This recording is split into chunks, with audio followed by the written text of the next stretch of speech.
Lost episodes. No, I'm not talking about a specific TV show. That's the title of this creepypasta. The plot involves a guy that meets a kid named Sid back in the 80s. Now, Sid isn't a normal kid. Sid would cut up old VHS tapes and stuff like that. Why did he do this? Well, why not? Anyway, an incident that sticks out is when he fiddled with the end of Old Yeller. If you're not familiar with Old Yeller, here's the gist. It's a classic story about a boy named Travis and his dog, Old Yeller. They form a strong bond and prove that dog is man's best friend. Unfortunately, at the end, Travis has to kill Old Yeller because he gets rabies from a wolf that he gets in a fight with.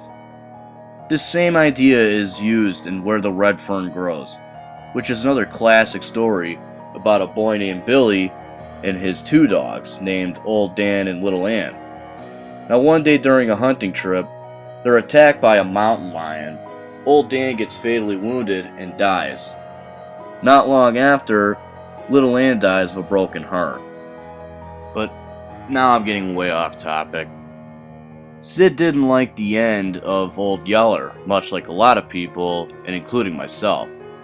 So he cut the ending and replaced it with an earlier scene showing Old Yeller running, as if he just magically stopped having rabies. Now Sid learns how to do this from his dad, who photographed and videotaped weddings. The main character starts to hang out with Sid and asks him if he can edit any film he wants. And Sid says he can. You want another example? Well, apparently in a VHS tape of The Real Ghostbusters, which was the cartoon during the 80s, based on the actual films, of course, Sid somehow removed all the ghosts. Every single ghost. Wow. The main character and Sid actually make this into a profitable habit. They charged this fat Star Wars nerd that had the 3 original films re-edited by Sid $20. Apparently, it was so fucking good that George Lucas would have flipped. It's funny that's mentioned since the original Star Wars films have been edited how many times? Seems like every time it's re-released on DVD or Blu-ray, there's some new shit to it. Well, the main character grows up a bit and loses interest in this. But Sid never does. It was his life. He started to fuck with a lot of TV shows like The Simpsons or MASH, which was an old war show. I don't know much about it other than that, but the main character started to notice that Sid had changed. At one time, Sid resented scary or brutal endings. Now, he seemed to love them. In an edit of MASH, he actually ends the show with the camp being blown up and all the soldiers being killed. And he also apparently zooms in on, shows their faces after they're dead. That's fucking disgusting. Sid also apparently started stealing VHS tapes from video stores and swapping the real versions out with his edited versions. He actually turned his garage into a video editing studio. The main character eventually confronts Sid and tells him that this is getting way out of hand. But Sid is careless and depressing. In fact, a lot of stuff he's editing is very dark and gut-wrenching. This is when the main character decides enough's enough and he stops hanging out with Sid. The years pass and now the main character is in his 30s. Sid crosses his mind again. He starts to web surf and finds all these different stories that talk about urban legends talking about VHS tapes being edited from the original cuts. TV shows like SpongeBob and iCarly were a couple of notable ones. He knew right away who did it. He calls Sid's number but gets no answer. He goes to his house and sees that it looks completely run down and abandoned.